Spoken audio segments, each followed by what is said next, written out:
रमता राम जपो रे प्राणी, अब तो सुन ले राम कहानी।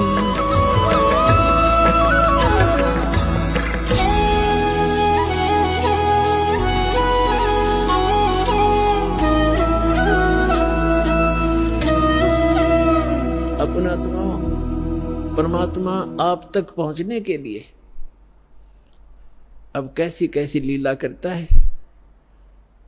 मैं रोवत हूं सृष्टि को, सृष्टि रोवे मोहे, गरीबदास इस वियोग को समझ न सकता कोई। जो जन मेरी शरण है, ताका हूं मैं दासे, गेल गेल लाग्या फिरूं हूं जब तक धरती आकाशे। पुण्यात्मा परमात्मा कहते हैं जो मेरी एक बार शरण में आ गया उसको मैं छोड़ूंगा नहीं, उसके साथ रहूंगा।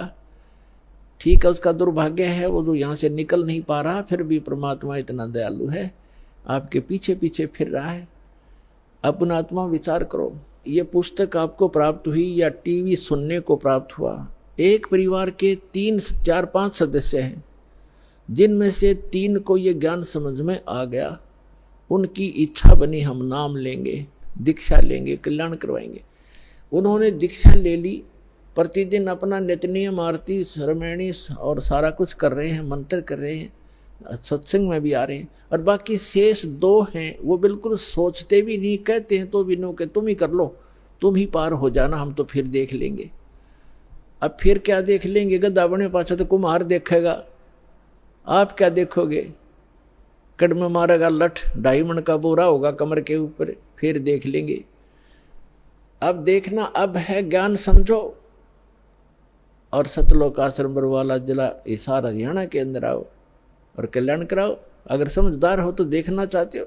अब वो क्यों नहीं आते। जैसे कल का सत्संग जो था सुबह का, उसमें ये था कि 2 प्रकार से मानव शरीर प्राप्त होता है।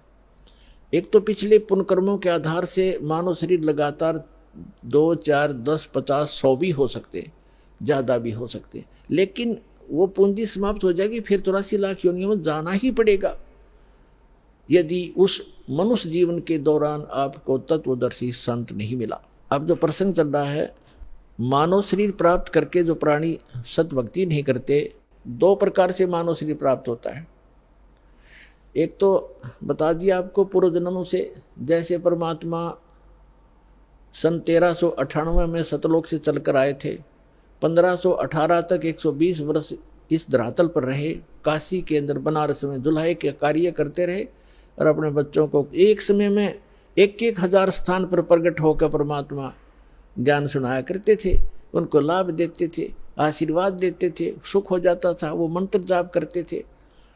64 लाख शेष हो गए थे उस दानक के, जुलाए के, एक गरीब झोंपड़ी में बैठे व्यक्ति के 64 लाख शेष इतना सुख दिया था परमात्मा ने। तो उस समय आपको चार्ज कर गया भगवान, कबीर भगवान, और उससे आपके मनुष्य जीवन होते हुए आ रहे 64 लाख शेष थे उस टाइम। 64 लाख, ना कोई मीडिया था, ना कोई माइक स्पीकर था।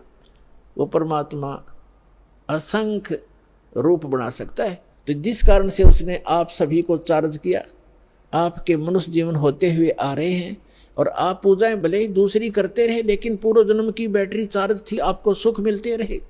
फिर भी कोई दुख क्रम का आता है तो आप इधर उधर भागते रहे, कोई मंदिर में, कोई गुरुद्वारों में, कोई पहाड़ों पर, कोई गुफाओं में, या किसी संतों की खोज करते रहे। उससे लाभ कुछ नहीं होना था आपको। और दूसरी प्रकार के जो व्यक्ति है, आपको बताया कि जैसे एक तो 84 लाख सभी प्राणियों के शरीरों में से गुजर के निकल के एक मानव शरीर टर्न वाइज मिलता ही मिलता है, स्त्री या पुरुष का।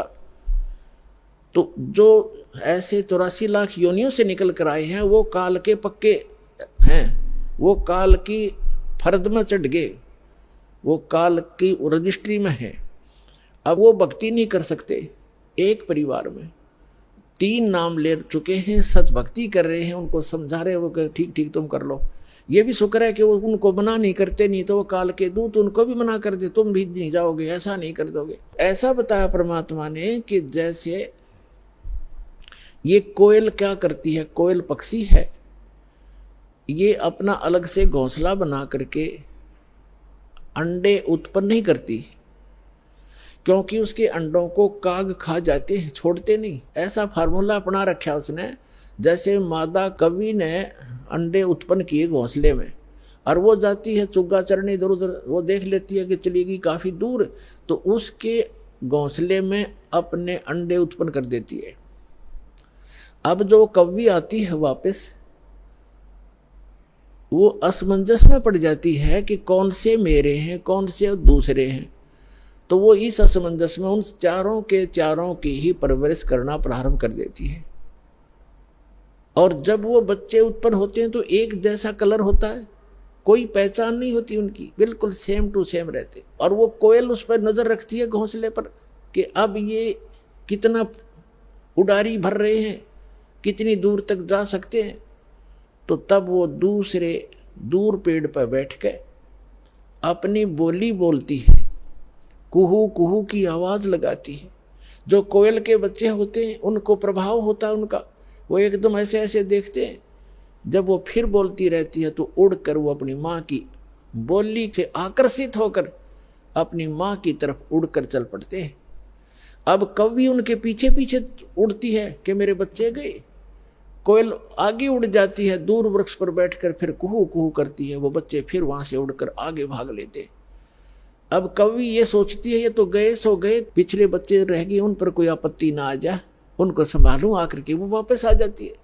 तो कहने का भाव ये है कि उस घोंसले में 4 बच्चे थे, 2 कोयल के 2 काग के। कोयल वालों के वहाँ बोली असर कर गई, काग वालों के वहाँ में भी नहीं, वो देख नहीं रहे, वहीं बैठे आराम से। तो इसी प्रकार समझना, जो परमात्मा के पूर्व जन्म के संस्कारी बच्चे हैं, संस्कारवश एक ही घर में जन्म भी है, जो काल वाले हैं वो नहीं मानेंगे, और जो कोयल के बच्चे हैं वो सतलोक आश्रम पर वाला में जल्दी आ लेंगे, ज़्यादा देर नहीं लगाएंगे। यानी जो परमात्मा के बच्चे हैं, पूर्व जन्म के संस्कारी हैं, वो शीघ्र आ जाएंगे। परिवार के परिवार आ रहे हैं, वो सारे के सारे कोयल के हैं, भले ही वो काल के घोंसले में यहाँ यानी इस लोक में जन्म हो गया। एक जैसी क्रिया थी पहले, तो अब बदल जाएंगी, एकदम चेंज हो जाएंगी सब क्रियाएं भक्तों की, भक्तों जैसे लक्षण हो जाएंगे।